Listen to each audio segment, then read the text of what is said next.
Scotland, which for those of you that aren't as familiar with the geography, Inverness is in the northern part of Scotland, significantly north than Edinburgh, which is the capital of Scotland. And we have also 2-for-1 today, where we will also be speaking about another acquisition that we recently did this year, and the financing that's going to be occurring on that shortly in Rotterdam, Netherlands. And with us today, we have Jack Goldberg, who's going to be walking you through some of those details. And even more importantly, we have the acquisition asset manager, Aaron Medeiros, on the line as well to actually go into even further detail and clarity on certain things. So with that said, we're going to keep this probably to 15-20 minutes as we promise. Sit back, enjoy. Of course, we're going to open it up at the end for questions. So please type those in the, I think all of us by now know how to use Zoom and the chat function or the questions. So enter your questions in there and we'll address them as best as we can at the end of the presentation. All right. So Jack, I'll hand it over to you. Thanks very much, Alex, and thanks everybody for joining us. We at TEI Equities hope everybody is staying healthy, had a healthy and happy Thanksgiving this past weekend, and back in action for the last month of the year. And what a year it's been. So again, my name is Jack Goldberg. I'm the senior associate in the equity division here at TEI Equities. And as Alex mentioned, we are really doing these webinars to give you all a little inside look on what we're seeing in the market and what a company like TEI Equities is doing, what we're buying in a crazy time like the one we're in right now. And so thank you in advance, Aaron Medeiros, one of our senior directors of acquisitions, who focuses in Western Europe, for his time in joining us today. And I want to note again, as Alex mentioned, I'll reiterate, these conversations do improve with the additional questions that you all have. So please don't hesitate to type your questions in the chat box, and we'll spend about 10 minutes or more if need be at the end to answer all of your questions. We're going to keep this short and sweet, about 15 to 20 minutes, so everybody can get on with their day, and more importantly, we can answer your questions. And then there will be a recording, which I will be happy to share with you at the end. I'll give my email then and there. So quick history, quick overview for those of you who don't know who TEI Equities is. So we are a 54-year-old, almost 55, privately held real estate investment and development company located here in New York City, which is where I'm giving this call from today. Our portfolio spans over, I'll actually go into this in the next slide, but we have a vast portfolio worth over $5 billion in assets spread across roughly 300 properties. And we've been in this business, as I mentioned, since 1966. We do investor syndications on most of our deals, and that's kind of how we've been doing things. So right now, looking forward, this is what the portfolio looks like. As a company, we've had tremendous success by being diversified, both geographically, and with the asset types that we acquire in our portfolio. So this is what our portfolio looks like right now. We are owning assets across the United States and 33 U.S. states. We entered Canada following the Quebec secessionist movement. We entered Germany following the reunification of East and West Germany. We entered the Netherlands following the 2010 financial crisis, and now just this year, in the COVID days, we entered Scotland. So as you can see here, there were always reasons for our growth. We're always opportunistic at our core, and TEI Equities has an ability to pivot and go into new markets where we feel comfortable with the local governments and the laws, and making sure that if we're going to buy somewhere other than the United States, it does truly have to be a very transparent, clear government that we're working with, and the laws should be similar to those real estate laws that we have here in the U.S. So that's kind of the main reasoning as to why we would go into a new market. It's traditionally economically driven. It's looking for opportunities where we see them. We're not taking political risk, but we will sometimes take economic risk, such as the investments that we were making and we're discussing with you today.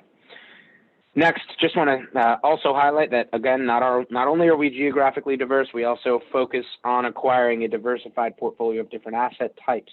And those asset types that we do focus on tend to be what we call the four main real estate food groups: multifamily or residential, office, retail, and industrial.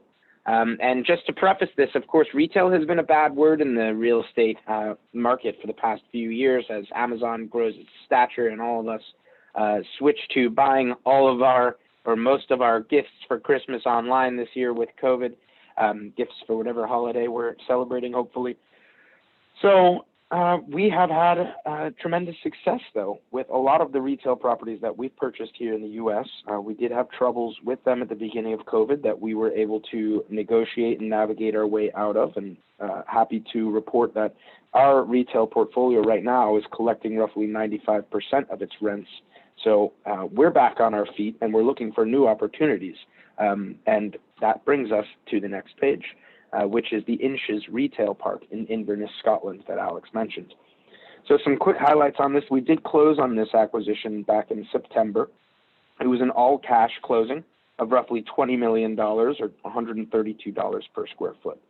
We have never been in Scotland. This is our first foray into Great Britain. We were always looking at it for the past few years, waiting for the right opportunity, and we felt like this was really the one. So a couple high-level details. This property itself is a strip retail park, as you can see from the left-hand side. It is in the Scottish Highlands, which, as you can tell from the name, if you don't know already, it is a relatively mountainous region. So geographically speaking, it is slightly more difficult to access from an e-commerce perspective. Next, it's got a diversified tenant mix of different kinds of tenants, including a gym, including fast casual dining. There's a McDonald's in this center, as well as the fact that it's being shadow anchored by two of the most successful grocery operators in the world, called Aldi and Tesco, for those of you who don't know. So the property itself is 92% occupied, and at this acquisition price, we're able to get a cap rate on the acquisition of roughly 9.68. So it's 92% occupied, almost full. We have an almost 10% return day one on our acquisition. So everything in that perspective really does make sense. As a company, Time Equities looks for in-place income that we feel we can grow over time. So we had the in-place income, and we have in Western Europe as a whole, a relatively ripe market for retail centers such as this one for a couple of different reasons. So Aaron Medeiros on the call will, I'm sure, clarify this situation later, but we did some bit of research while contemplating our entrance into the Western European retail market. The biggest note that we found that really pushed us in the moving forward direction was that here in the United States, we all know, of course, Amazon's taking over, but we still have more retail per capita than almost every other country in the world. So we have in the U.S. roughly 23.5 square feet of retail space per capita, 23.5 in the U.S.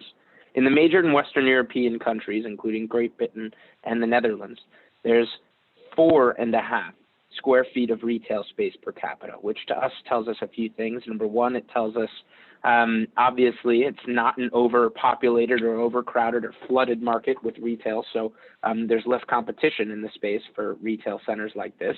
And number two, something like this is going to be a little bit more sustainable because of that exact reason, because of the lack of competition, because of the growth potential of the market. So we feel like we went into this acquisition at a great place. We like Western European retail for another reason, because Western Europeans do tend to be very village-centric. They do have tendencies to buy more local than we do here in the U.S. And a lot of their towns are centered around retail. That was the center of the town in Western European culture. So a little bit of a difference, although we are, of course, very huge consumers here in the U.S. Those are all the main driving factors of why we wanted to go into the Western European retail space. So looking forward, though. So, of course, this property itself, we decided to go into the space. We found this acquisition, got a 9.68% cap rate and a relatively low all-cash purchase. That's a why not, right? Not everybody, though, has $20 million of cash that they can go out and buy a property with. Time Equities does tend to be a very cash-heavy company, and we do feel that when you're going into an acquisition on an all-cash basis, you do tend to get a lot more favorable terms from the seller because it's a much easier close when you're not reliant on debt to close. So that said, we decided to close all cash. But what closing all cash also does for us, for those of you who don't know, is it allows Time Equities and our investors to exit some of the capital from this deal using the financing. So it's called a non-recourse financing event. The financing proceeds are tax-free back to the investors, and you can use those financing proceeds to reinvest into new deals, compound your yield, diversify your original position, and continue to own this asset on a leveraged basis. That right there is the real bread and butter of what Time Equities has done to bring us to where we are today. And we have successfully executed that business plan once again here.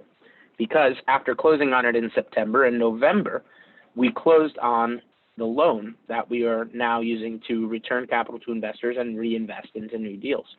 We got relatively favorable financing terms considering it is a retail property, but we did get financing terms, meaning that the banks are still looking favorably on retail spaces. So we like that sign as well, that the banks are even willing to lend in this market right now. So as you can see there from the terms, we have a relatively short-term loan, 5 years, interest only of 4.086, so roughly 4% interest only. And this was all done in Great British Pounds. So taking into consideration the fluctuation with the British pound and with the risk in that market right now, as some might see it. So we feel really comfortable and really happy about this acquisition. Moving forward, it should be a great deal, specifically because we were so successful in getting the financing. Next, and we're going to go back and answer any questions, and hopefully some of you are typing some questions in here for us to answer at the end of the call, specifically for Aaron Medeiros, our Director of Acquisitions on these deals. Just want to highlight the second deal that we just closed on as well. This one's in the Netherlands, in Rotterdam, which is one of the major cities outside of Amsterdam in the Netherlands. The Netherlands was a country that Time Equities went into back in 2016. We started going into it a lot, pretty heavily. We now own over 2 million square feet of real estate in the Netherlands, which is a relatively small country, so we do own a lot by comparison to here in the U.S. With this space, it's a very similar story to the last story that I told. Of course, we love the Netherlands. As I mentioned, 2 million square feet. Of course, we love it. It does tend to be a very successful business venture for us at Time Equities. We've had tremendous success with our past investments there, specifically throughout COVID. So we looked for the new opportunity. Right now, it's here in Rotterdam with Carnies Vesta, which is a 164 square foot lifestyle retail center in Rotterdam. As you can see from the picture here, it has a captive audience surrounded by this property, which is, of course, the property right here in the middle, the very large one. It's surrounded by multifamily developments and homes. Those lines of buildings there you can see are all homes. So there's a captive audience right there who relies on this space. It has over 45 different tenants, and it's 96% occupied. Of those 45 tenants, roughly 70% of them are food or fast casual or grocery focused, meaning there's a large portion of the tenants that really were relatively unaffected throughout COVID and would be relatively unaffected moving forward because everybody needs food.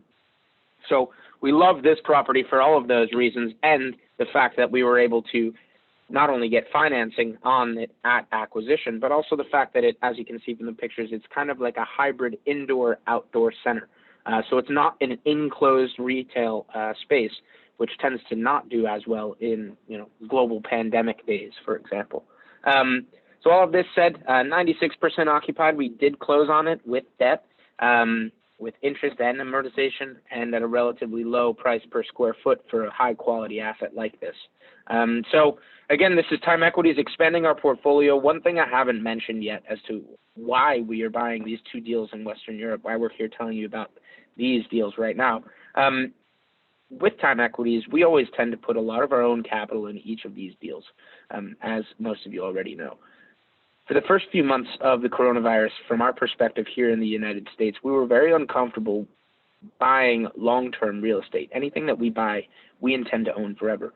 And we weren't comfortable with the deals and the acquisition prices and the valuations that we were getting on similar types of assets here in the United States for the first few months of coronavirus. The world was so uncertain here in the United States, and it's becoming more certain as the days go by.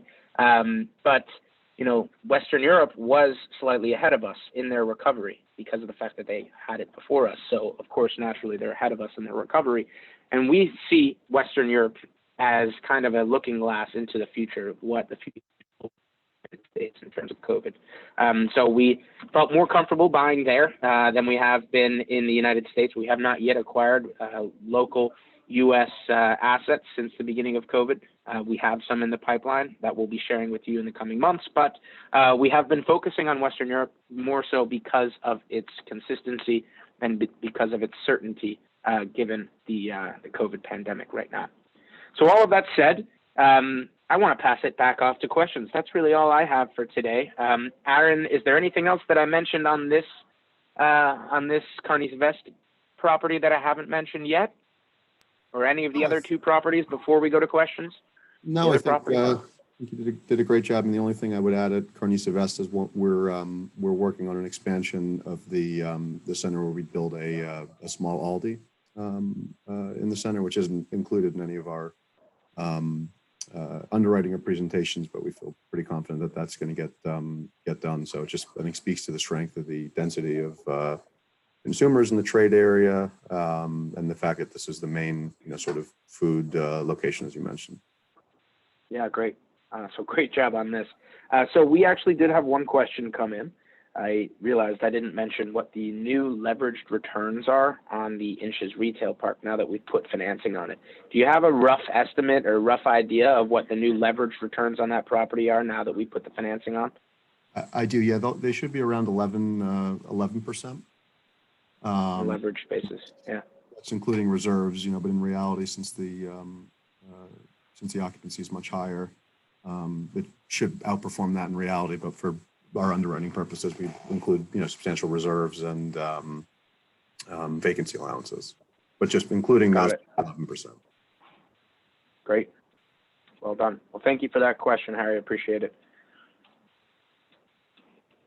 So, Aaron, I know you Jack, actually. This is Alex, Jack. I'll throw in a question for Aaron. Would you be able to just high level? Are there any other deals that or areas of Western Europe that we're currently exploring that you could elaborate on? Yeah, we're looking at a second deal in the UK right now with the same partners that we bought the Scotland deal with. So I think we'll have we'll likely be focused on the UK, Holland. We've been poking around Brussels a bit as well, looking in Germany a bit, and I think those will be the areas that we focus for the next few months. They just seem to be doing relatively strong compared to some other countries. So I think those would be the areas that we'd be focused on. Great. Well, we're looking forward to that. As I mentioned earlier, so Aaron, for all of you who don't know, Aaron is the manager of our entire Western European portfolio. The portfolio, at least that's in the Netherlands. Of course, we do own in Germany as well, but Aaron focuses in the Netherlands. Aaron, correct me if I'm wrong, but throughout coronavirus, on that 2 million square feet of office that you manage in the Netherlands, what was the rough collection rate for the rents that you've been receiving on the office space in the Netherlands? Yeah. On the office side, it was, it was basically 98%. And at this point, we're fully collected. So the few people that we had issues with, we've worked out transactions with. And I guess just to comment briefly on Carneys Vest and the Scotland deal, one of the things that was particularly attractive with Scotland is we were able to monitor the collections through COVID because of the timing.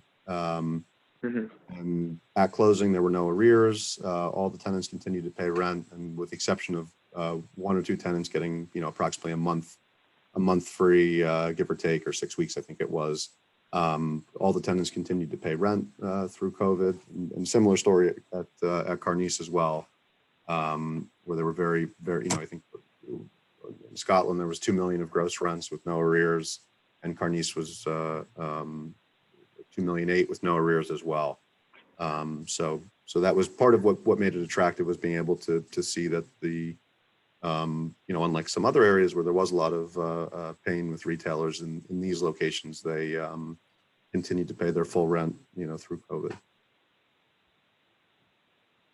Very, very nice. Glad I asked that question. Thanks again, Aaron. Yeah. I'm not sure if you can really speak to this. One of our attendees just asked, what's the future of the retail market in the United States? Which is something that we of course don't know. I can speak in general terms, Gary. In terms of our perspective from Francis and everybody at Time Equities, we do feel that from our experience investing in real estate and being, in business for 54 years, people have a tendency to overpunish the world when any bit of bad news comes out.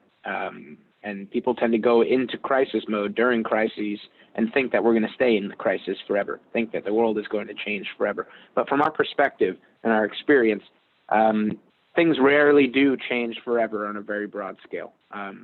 We as humans tend to go back to the same way we've been doing things. We aren't very good at learning lessons, and we're creatures of habit. We also tend to be creatures who do want to have social interaction. So in terms of office, in terms of retail, we are of the optimistic opinion and the realistic opinion that there will be a relatively, unchanged retail market here in the U.S.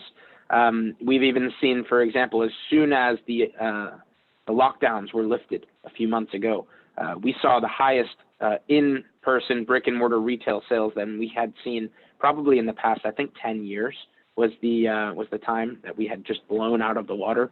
So people do want to go to stores. There is a pent-up frustration and a pent-up demand for shoppers, in-person shoppers. So in the U.S., while there will certainly be a lot of closures of some stores that people simply do not go to, because as I mentioned earlier, our market here is clearly overflooded. There are always going to be pockets of the markets here in the U.S. I think it's unfair to paint the retail market in the U.S. as a overall macro market.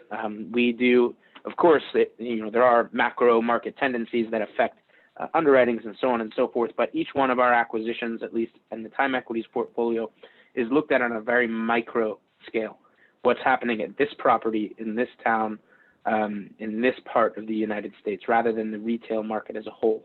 And we do find that, when you look at the property level, that, you're able to find great deals. You're able to find pockets of the U.S. that still primarily rely on in-person sales, in-person brick and mortar sales.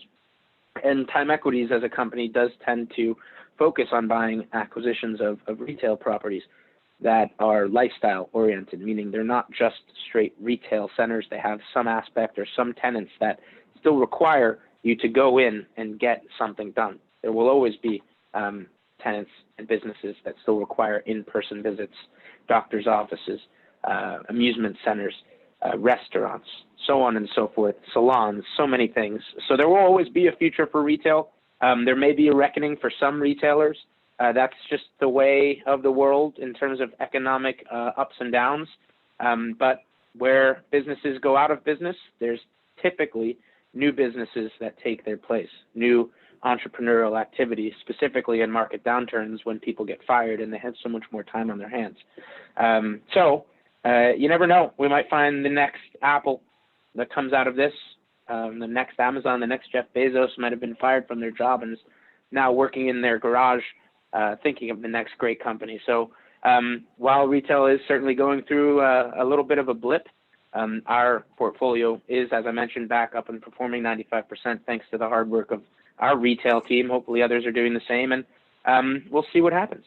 But long story short, nobody has a crystal ball, but we are relatively optimistic about the future of retail in the U.S.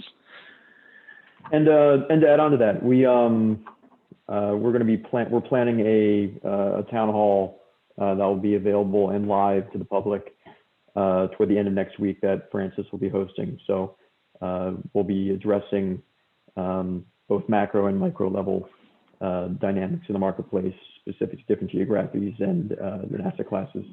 So we'll be sending out information on that before the end of the week, and we hope to see you all there. Yes, thank you for that note, Alex. And again, I promised everybody we'd keep it short, so I want to end it here. And I'm going to, I see there's one other question that I will type an answer to now, but I want to thank everybody again for joining us today.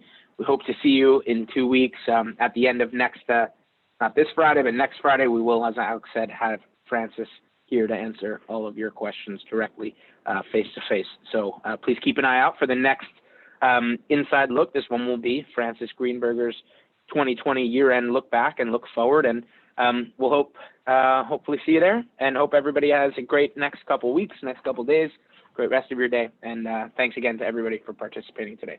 Appreciate it. Thanks, Alex. Thanks, Aaron. Talk to you guys soon. Thanks, everybody. Bye-bye.